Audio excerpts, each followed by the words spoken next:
रासायनिक बंधन हम लोग को पढ़ना है। धातु और अधातु का यह एक टॉपिक है, केमिकल बॉन्डिंग जिसको बोला जाता है। रासायनिक बंधन कहिए या रासायनिक बंध कहिए, ठीक है, रासायनिक बंध, केमिकल बॉन्डिंग, इसके बारे में हम लोग को पढ़ना है, ठीक है।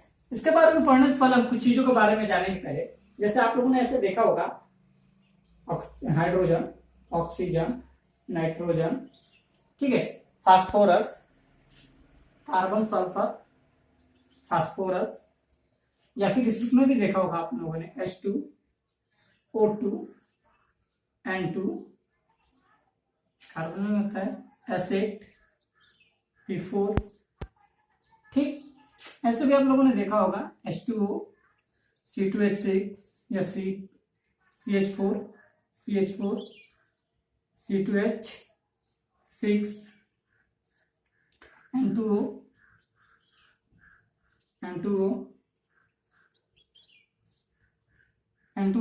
ठीक है।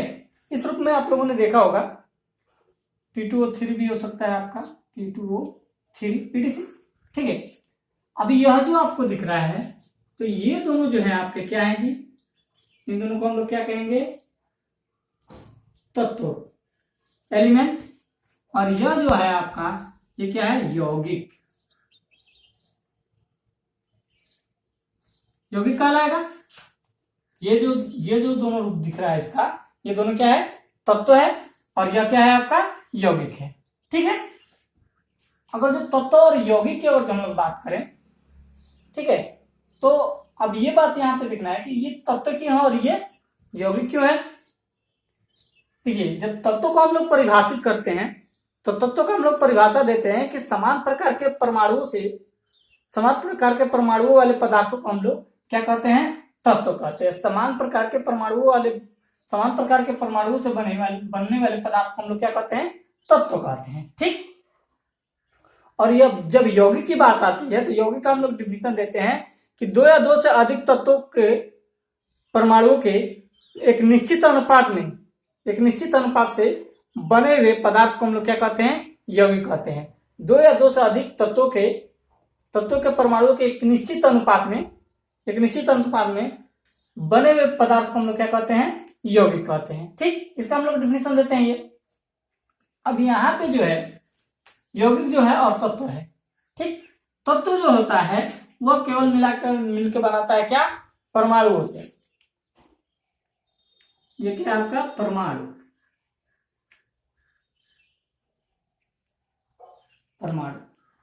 यहाँ पर परमाणु होता है, और इन दोनों में जो होता है वो क्या होता है,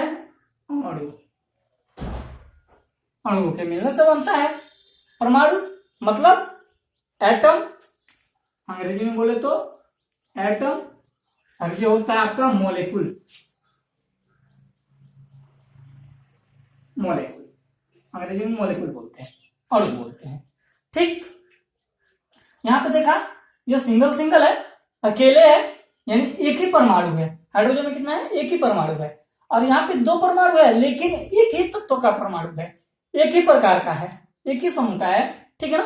क्योंकि तत्व का हम डिफिनेशन देते हैं कि समान प्रकार के परमाणुओं वाले पदार्थों को हम लोग क्या कहते हैं, तत्व कहते हैं। तो समान प्रकार का परमाणु है ना, H2 बना है, ठीक है, लेकिन एक ही प्रकार का है। O2 बना है लेकिन दोनों क्या है, ऑक्सीजन ही है। यहाँ पे N2 बना है लेकिन दोनों क्या है, नाइट्रोजन ही है।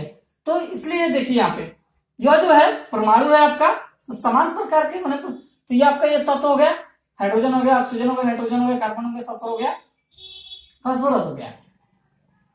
यहाँ पे जो है आपका ये जो होता है अणु का निर्माण कर देता है। क्या बनाता है, अणु, क्योंकि यहाँ पे जो है दो परमाणु मिलकर और तब जाके हाइड्रोजन का H2 का निर्माण किए हैं।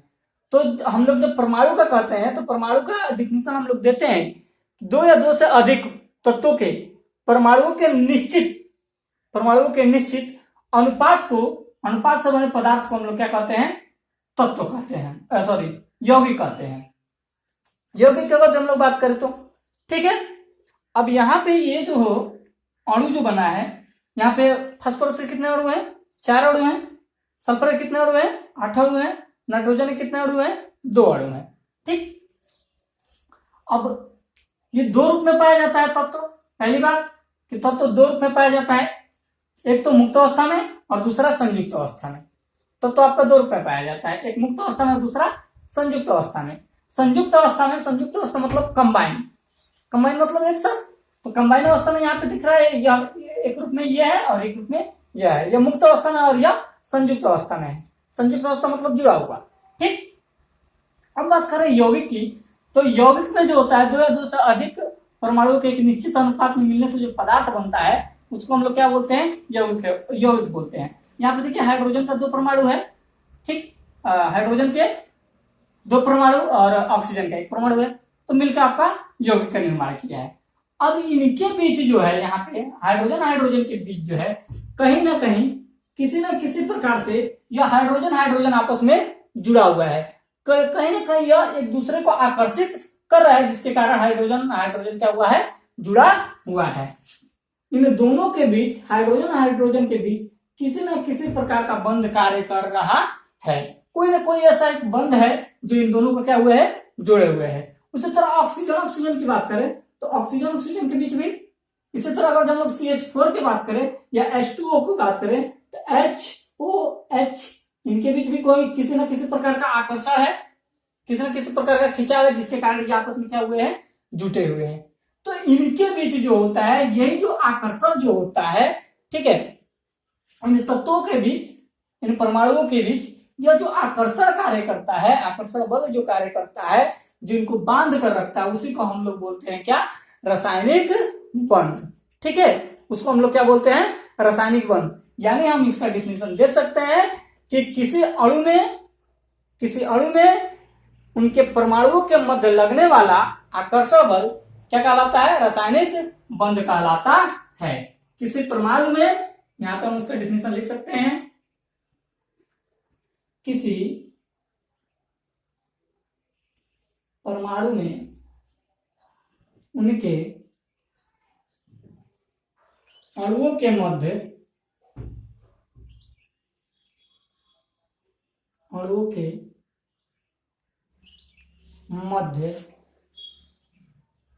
लगने वाला, किसी परमाणु में उनके अणुओं के मध्य लगने वाला आकर्षण बल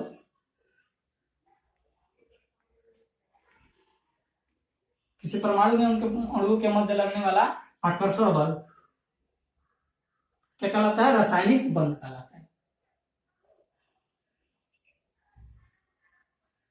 रासायनिक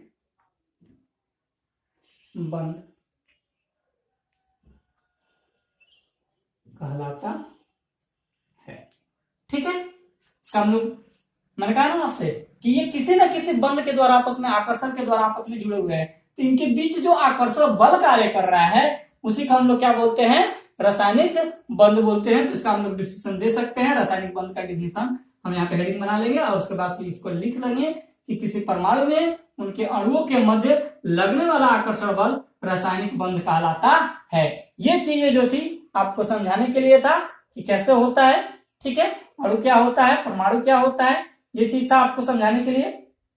परमाणु जो है देख रहे हैं आप, परमाणु संयुक्त मुक्त अवस्था में पाया जाता है और अणु जो है संयुक्त अवस्था में। ठीक है ना, जिसमें 2 या 2 से कम 2 या 2 से अधिक अणु क्या होते हैं, परमाणु जो होते हैं मिलकर और तब जाके एक अणु का निर्माण करते हैं। ठीक है, तो ये चीजें आपको समझने के लिए था। सिर्फ इतना आपको रासायनिक बंधन लिखिएगा, रासायनिक बंधन लिखने के बाद से इतना आपको नोट कर लेना है। ठीक है।